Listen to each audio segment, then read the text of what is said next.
बिस्मिल्लाहिर्रहमानिर्रहीम, अस्सलाम वालेकुम। आजकल गरीदा फ़ारूकी तनकीद की ज़द में है। आप सोशल मीडिया पे उनकी वीडियोस भी देख रहे होंगे और उनके ऊपर होने वाली तनकीद की वजह भी देख रहे होंगे। तनकीद की वजह सिर्फ इतनी है कि आप जब भी किसी कॉन्फ्रेंस में या किसी भी सियासी या समाजी किसी तरह की पार्टी में आप जाते हैं या किसी भी मामला में आप जाते हैं तो आप सबसे पहले आपने आप को ड्रेसअप करते हैं।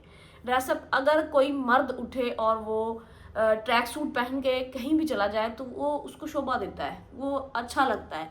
लेकिन अगर कोई खातून, और वो भी एक सोबर खातून, जब इस तरह का लिबास पहने, खास तौर पे जब ट्रैक सूट में कोई ममनू चीज़ नहीं है, लेकिन आप एक खातून हैं और एक मुल्क की नुमाइंदगी के हिसाब से हमारे जर्नलिस्ट हैं, चाहे मुल्क के नुमाइंदे ही है ना, तो आप किसी ऐसी जगह पे जा रहे हैं और आप अपने ड्रेसिंग सेंस ही नहीं देख रहे, तो ये आपके लिए फिर बाइस शर्मिंदगी वाली बात है। आप जाते, वो ट्रैक सूट पहनती लेकिन शर्ट वगैरह जो है वो लॉन्ग थोड़ी सी पहन लेती।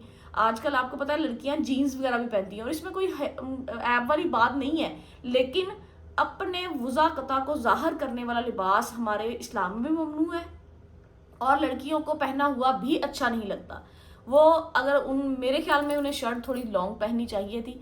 बाकी पाकिस्तान में जितने भी हमारे उलमा इकराम है ना, उनको इस चीज़ पे थोड़ा सा स्टैंड लेना चाहिए। आजकल जिस तरह की मवाद हमारे सोशल मीडिया पे सरेआम घूमता फिर रहा है, चाहे वो समाजी पार्टीज़ हों, चाहे वो सियासी हों, चाहे किसी तरह का भी कोई प्रोग्राम हो, उसमें ये जो हमारी ख़वातीन ने आजकल ड्रेसअप होना शुरू किया है और अजीब और गरीब किस्म की लैंग्वेज यूज़ करना शुरू किया ना, उस पर कुछ एक्शन होना चाहिए।